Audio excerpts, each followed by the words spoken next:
Joe Gibbs Racing and the equity partner coming in? Yeah, I mean, I'd known about it for a while, and it's been in the works for a while. So I think it's a great opportunity for Joe to kind of pull some chips off the table and obviously, put some equity into the team that can help build it. Looking long term, is this something where you could see them taking on an even larger role as a majority eventually? Yeah, I mean, I don't know the specifics of the agreement for sure, but obviously it's some great partners that's got some influx of resources that they can bring to the team. Chicagoland, Chicago rather, the street course, have you had time to get in the simulator? Yeah, I had a few laps in it.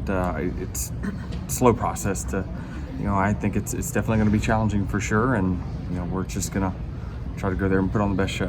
What do you think of the circuit itself in terms Well, of... it's just, there's with no runoffs and stuff, it's like, man, you just hope someone in front of you doesn't make a mistake because you're going to pile in there pretty heavy. Is it going to be a messy race, you think? It'll be messy, yeah. Does it remind you of any other track you've raced on? No, definitely not. I mean, there's at least, it's like, Coda, for instance, right? Instead of their paint, there's walls. So you cross over the wrong line, and it's way bumpier too. From what I could tell, just the streets in general are super bumpy. So it has its effect on the car, and it's going to be a survival thing. Bubba said his biggest asset is Reddick and called Reddick Road Course Jesus. How accurate is that for you? Yeah, I mean, I think that certainly is a great, baseline for us at the Toyota camp. Martin's pretty good himself as well. So between the two of them, it allows all of us to get better. The Chicago bumps, the concern is going into those line corners. Is that? Yes. How is that affecting it?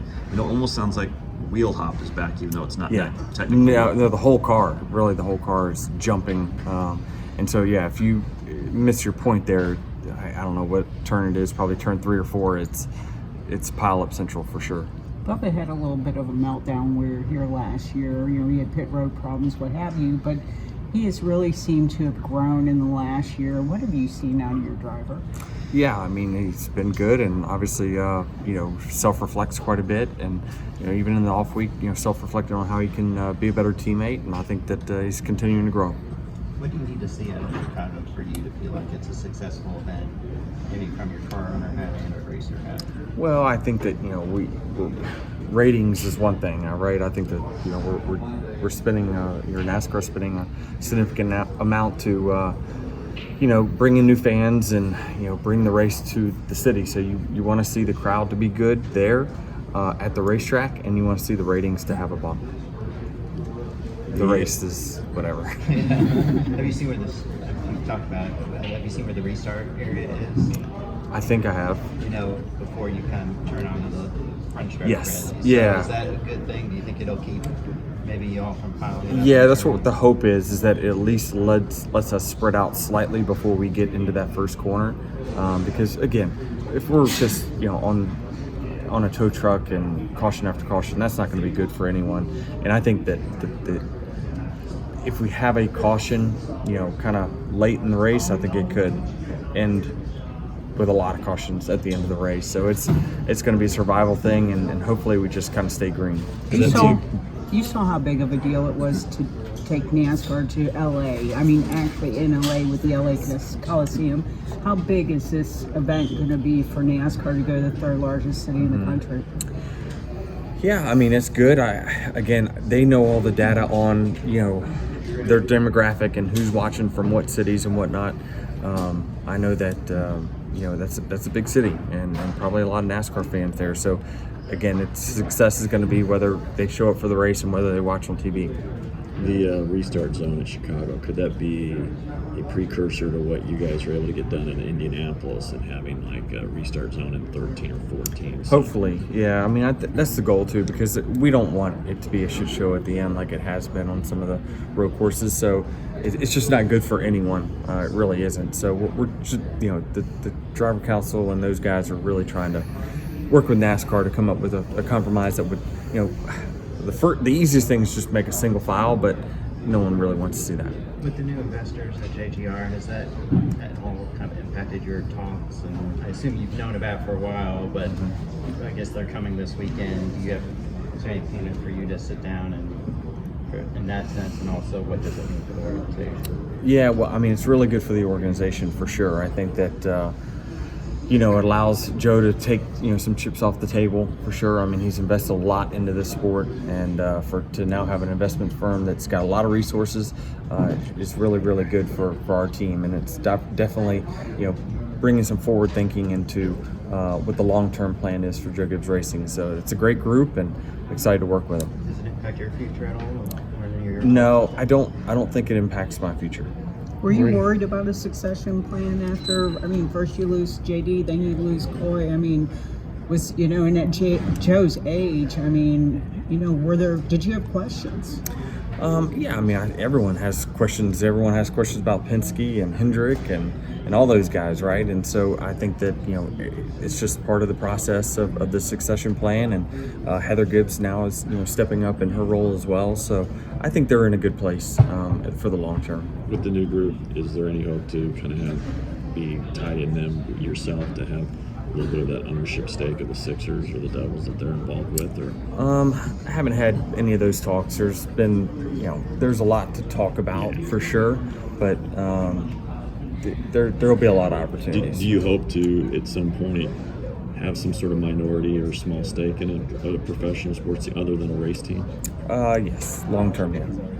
Denny, looking at the playoff grid, Keselowski and Buescher for RFK both hold spots right now on the playoff grid. Uh-huh. Are they for real this year compared to where they were last year?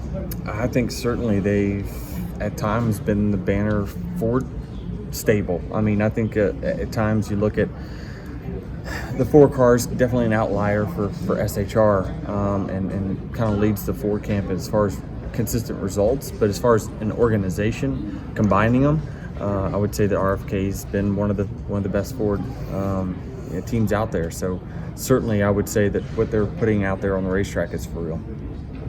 5 years ago, the idea that you would have raced at a dirt track inside a stadium at North Wilkesboro in a city street, you probably would have loved the idea because it's something different, but thought no way in hell it happened.